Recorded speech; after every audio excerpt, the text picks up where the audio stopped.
Soft steps got their group almost to the end of the field before a sudden twitch of a vine put it right under their sword fighter's foot.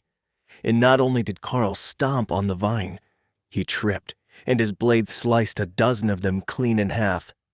"Get him up and let's run! The vine monster will not be happy about that," Karl shouted before beginning to dash toward the relative safety of the hedgerow. The woodcutter hauled the other boy to his feet, and the four of them took off running, hoping to make it to the edge of the field. Entangling vines grabbed at Karl's legs, but fast steps kept them from finding a good hold, and he was nearly out of the vine's range before he was pulled to a stop. Coming up from behind him, the young mage used Karl's immobile figure as a springboard, running across his back as Karl was getting up and leaping toward safety, only to be caught in midair and dragged flat to the ground with a puff of dirt and a pained groan. "Good plan. Poor execution." The swordsman laughed from behind them as he hacked his way through the vines.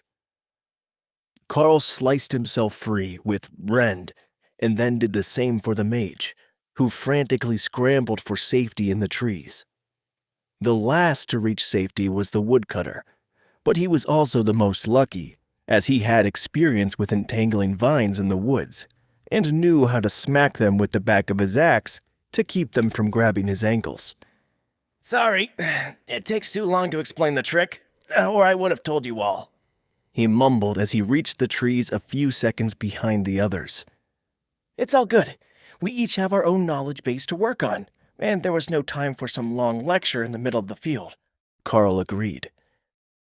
The mage seemed like she was about to say something, but then reconsidered. There were only a few seconds between the stumble and the escape. There really was no time to explain. All that was left now was a section of freshly mowed grass, with a single cobblestone path that led to the gates. If they could make it through that, they were safe. Well, relatively safe. From what they knew of the elites, the culture favored the strong, and they were not yet the strong. But they were all well suited to their class, and in time they might be. "Stay off the grass. I learned that from my mom's workplace. Fancy people hate when you walk on their grass," the mage mumbled as they got ready to move. "Good point. I was looking forward to soft grass under my feet after growing up in the mines, but using the path just seems right." Karl agreed. These other three hadn't gotten on at his stop, but they should at least understand the concept of the mines. There were 10 other middle schoolers in the nearby towns, so even if, like Karl, they had never traveled, they had at least seen the mountains over the mines in the distance. Triumphantly, they walked down the path, with the woodcutter's son doing his best to hide a slight limp, and the mage brushing the dirt off the front of her uniform to look a little less like she had been rolling in the field for fun. They reached the gate, where a pair of teachers were waiting to greet them with a large bag full of textbooks. "Welcome to the Golden Divine Academy, students Karl, Dana, James, and Kruger. You are the first to make it to the gate today, and therefore the first to get to pick your rooms in the dormitory. The map is on the table, and you may pick any room on the second floor that is not currently marked as occupied."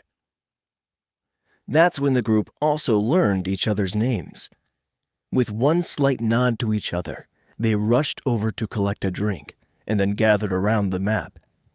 "This layout makes no sense," Kruger, the axe wielder, mumbled. "All the rooms are random. Look at this one. It's tiny, but with a huge empty balcony. Who would pick that?" "Agreed," said Dana, the dark-haired mage. But a long, narrow room caught Dana's eye. There was supposed to be a training target at the end, which she could fire spells at from a distance, which would be great for practice. "I want the balcony room." Karl shrugged, then picked up a token from the table and placed it on the map. "Right. You have a wide area attack skill. If you want to practice, you need more space. I'll take the training room here, with the Murphy bed that folds against the wall.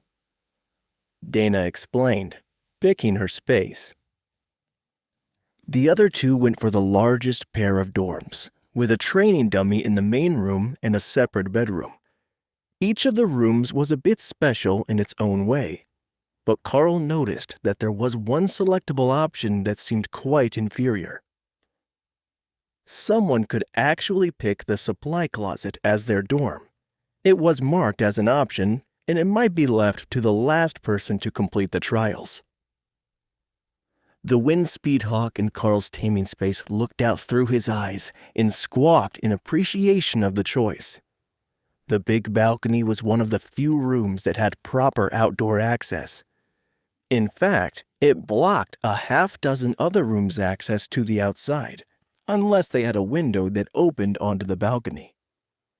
It was perfect for the bird, and once it digested these delicious earth mice, the tiny monster was convinced that it would have the energy to grow enough that it could fly around outside. Baby monsters didn't stay helpless for long, even in this situation, where it was being nourished by a human-beast tamer and not its mother. Are there more mice?